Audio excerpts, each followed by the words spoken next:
murabbi kita juga telah melaluinya. Banyak proses yang mereka lalui. Mungkin zamannya berbeda, ya. Karena tiap zaman itu ada orang-orangnya. Kullu zaman rijal. Tiap zaman itu beda-beda orangnya, ya. Kullu marhalatu rijal. Dan tiap marhalah itu juga ada orangnya. Apa yang dilalui Rasulullah di masa lampau, masa yang lepas, dengan kita hari ini pun juga berbeda. Antara Ustaz Ali dengan Ana itu berbeza. Ana dengan antum pun berbeza. Antum dengan adik-adik nanti pun juga akan berbeza.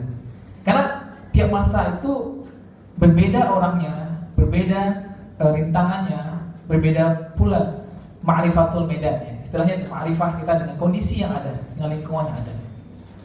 Kalau boleh Ana bercerita sedikit tentang di Indonesia itu ada Ustaz namanya Ustaz Irwan Praetno.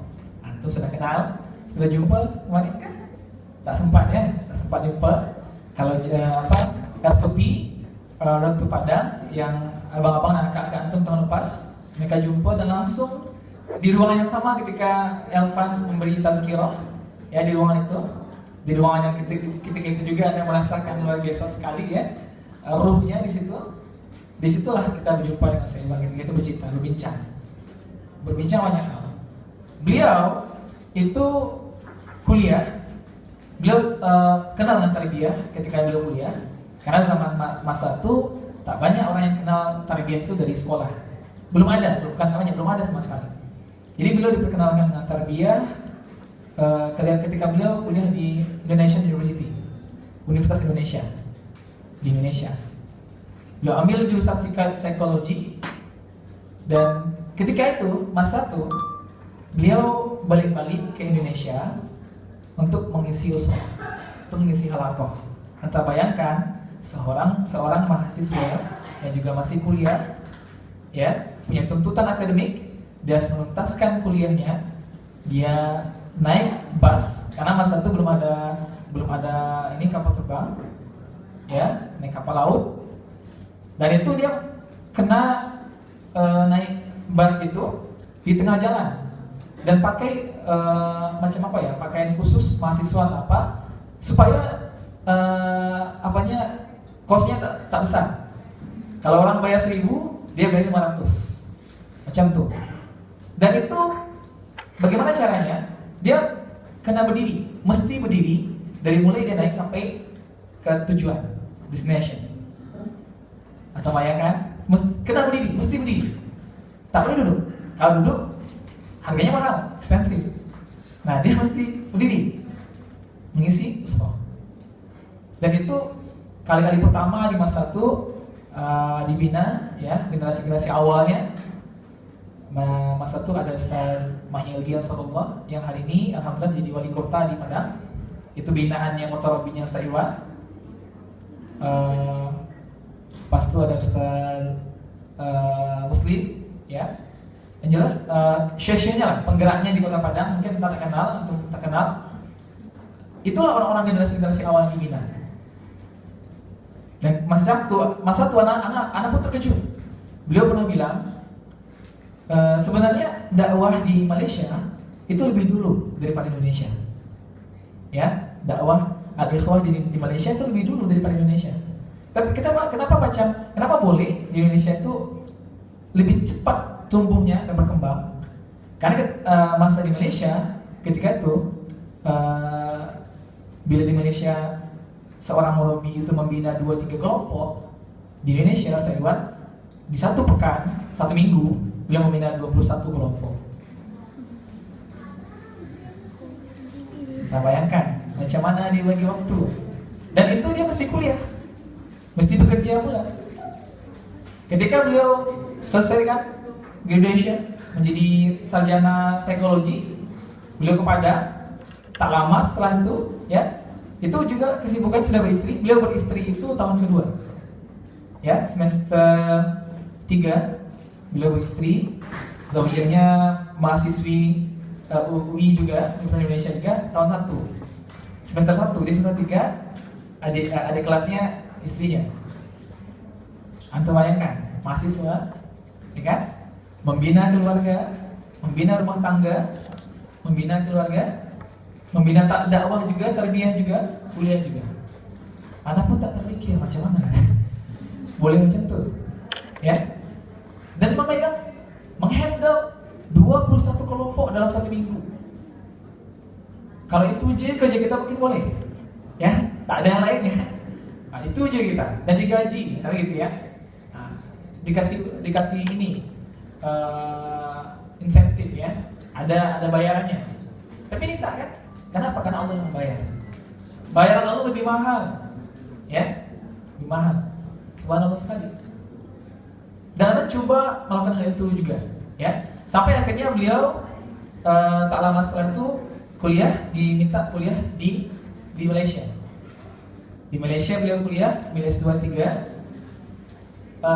Selama masa di Malaysia, beliau diminta oleh ikhwah-ikhwah, dan beliau itu orangnya mobile ya. Hampir semua negeri di Malaysia beliau sudah kunjungi. Dan rata-rata ustaz-ustaz di Malaysia kenal dengan Pak Iwan, ya.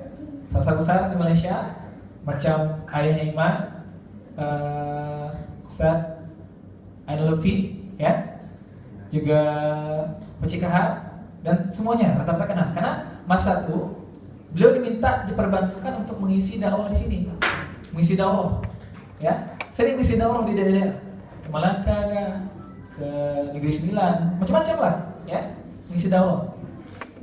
Akademiknya bagaimana? IPK beliau, kalau di IPK tahu? Kalau di Indonesia itu macam apa kalau di luar? Grade ya. Kalau di Indonesia namanya indeks prestasi kumulatif, ya. Maksimal 4. Ya. Beliau nilainya, ya, resultnya 3,85. Menyelesaikan studinya summa cum laude. Summa cum laude. Tahu summa cum laude? Summa itu sangat gitu. Udah cum laude sangat lagi gitu. Nah, yang sangat. Cum laude tahu ya? Dengan pujian. Ya. Lulus tepat, tak lebih tak kurang, lebih cepat malahan. Menyelesaikan yang sudah 3. Kita bayangkan. Subhanallah sekali. Tapi akhirnya apa? Tarbiyah tak pernah tinggal oleh beliau. Tarbiyah menjadi kesehariannya. Tarbiyah menjadi aktivitas minal halaqah ilal halaqah, minal husrah ilal husrah. Anda bayangkan. Karena inilah masanya kita hari ini. Berbeza dengan Rasulullah dulu. Rasulullah lebih berat lagi. Ketika beliau membina tarbiyahnya, ya, yang kali pertama di rumah Arqam bin Abi Arqam, ya, itu ashabikun al-awwal dulu, di situ dicetak, ya, di situ ya Abu Bakar Siddiq dan sahabat dan sahabi, ya, di situ dibentuknya. Dan itu tidak mudah, ya. Dan di Indonesia pun, anta pun juga di Malaysia juga macam itu mungkin. Indonesia zaman dulu tahun 1980-an, masa presidennya namanya Soeharto, itu tak boleh terbuka bikin halaqah. Bisa nanti di apa namanya? Anta mungkin pernah nonton film Sang Robi ya? Ya, Sama Abdullah, macam itu asli. Mesti rahasia, ya, mesti amniyah, ya, amniyah, ya, rahasia, gitu. Tak boleh terbuka. Tapi satu hal, ya, yang kita coba ambil dari mereka adalah girohnya, hamasah, semangat juang mereka, ya. Sampai hari ini, antum pun juga merasakan, antum semua merasakan prosesnya tadi, ya. Ingat satu hal yang harus kita pahami dalam dakwah. Dakwah atau tarbiyah itu bersifat thawabit. Thawabit, tahu thawabit? Thawabit tahu artinya? Thawabit itu artinya tetap, tak boleh berubah. Apapun kondisinya, yang namanya tarbiyah itu mesti jalan, mesti terus jalan, mesti terus berjalan, tak boleh berhenti sekejap pun.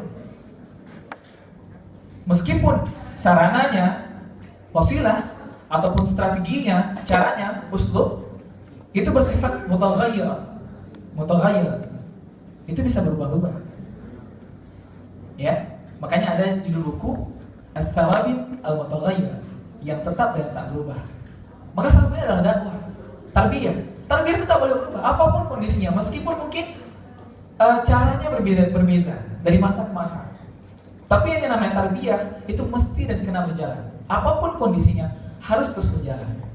Tak boleh lepas. Anak pun macam tuh. Ketika anak mengenal tarbiyah, ketika itu anak kelas 2 SMP, ya, sekolah menengah pertama, SMP, ya. Ketika itu anak masih luar biasa sekali, perokok sangat, ya, bahkan pernah minum minuman keras. SMP ini, ya. Tapi murabi yang memperkenalkan tarbiyah kepada anak.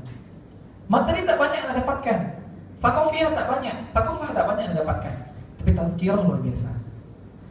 Masa itu, anda cuma dapat tazkirah aja, dapat penguatan ruh, dapat taujiah yang subhanallah, tausiah yang menyentuh hati anda, sehingga anak istiqomah dalam tarbiyah. Pas anda merokok, Ustaz tak ada kan merokok. Pas Ustaz datang langsung matikan rokoknya.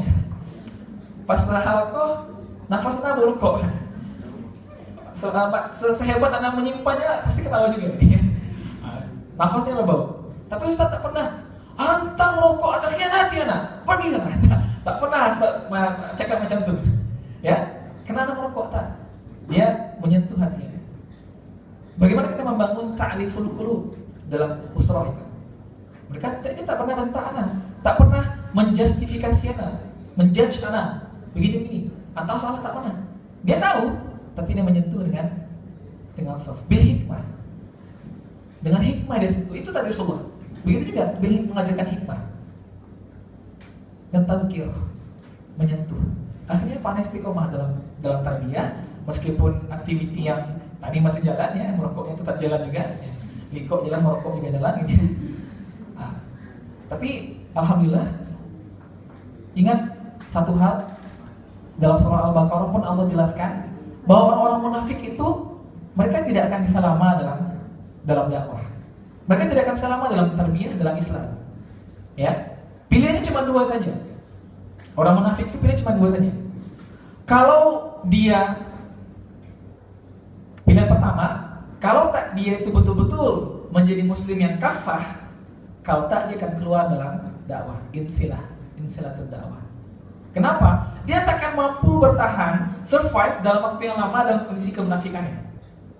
Yakinlah, semuanya akan terbuka. Ketika dia masih mempertahankan kemunafikannya, maka akan tercium dan dia akan terlihat tersisihkan dari dakwah. Maka ketika dia istiqomah dalam tarbiyah, pilihan cuma dua. Kalau dia betul-betul menjadi kafah berislam, ya, atau dia akan keluar dari dakwah ini. Cuma dua aja pilihan. Karena nanti juga cuma dua pilihannya, surga dan neraka, tak ada tengah-tengah, ya, tak ada tengah-tengah aja. Nanti cuma dilihat orang di surga, hai, gitu, masya Allah, gitu. Kan nggak bisa gitu kan, gitu. Ya, kita kena pilih kalau tak surga ya neraka, tak ada pilihan lain. Maka kalau tak kebaikan ya keburukan. Maka kalau seandainya antum semua nggak disibukkan dengan kebaikan, maka pasti antum disibukkan dengan keburukan. Pilihannya cuma dua saja. Kalau kita tak disibukkan dengan kebaikan, maka akan disibukkan dengan keburukan. Kalau antum tidak mentarbiyah diri dengan halaqah, dengan tarbiyah rabbaniyah, maka antum akan ditarbiyah dengan tarbiyah syaitaniyah. Dua saja pilihannya. Kalau antum tak ditarbiyah dengan tarbiyah rabbaniyah, maka antum akan ditarbiyah dengan tarbiyah syaitaniyah. Lingkungan akan membuat antum berubah. Maka tarbiyah tidak akan istiqomah berjalan. Ingat ya, lingkungan berubah seperti apapun, yang namanya tarbiyah harus tetap berjalan. At-tawabin, tetap apapun kondisinya. Meskipun dari zaman Rasulullah hingga hari ini bentuknya berbeda-beda, bentuk aktivitinya berbeza, tapi yang namanya tarbiyah mesti berjalan. Bentuknya mutaghayyir, sarananya, strateginya itu boleh berubah, tapi tujuannya adalah syahsiyah Islamiyah. Bagaimana tarbiyah ini bisa memberikan penguatan ruh, riayatun nafs, menjaga diri kita. Akhirnya anak lalui tarbiyah Ramadan 2005, ya, tahun 2005 Ramadan, anak masuk ke sekolah menengah atas. Pas masuk tuh anak ketemu sama Rohis, kerohanian Islam, dia masuk ke kelas-kelas. Entah macam mana, mulai anak mandang mereka itu sejuk aja, ya, belum cakap mereka. Masuk aja, anak cuma lihat, aduh, kok nyaman, senang aja melihat wajahnya. Akhirnya mana coba masuk, subhanallah. Ternyata betul, salah satu untuk membangun keimanan itu adalah lingkungan yang benar, lingkungan yang baik, ya. Makanya lingkungan tadi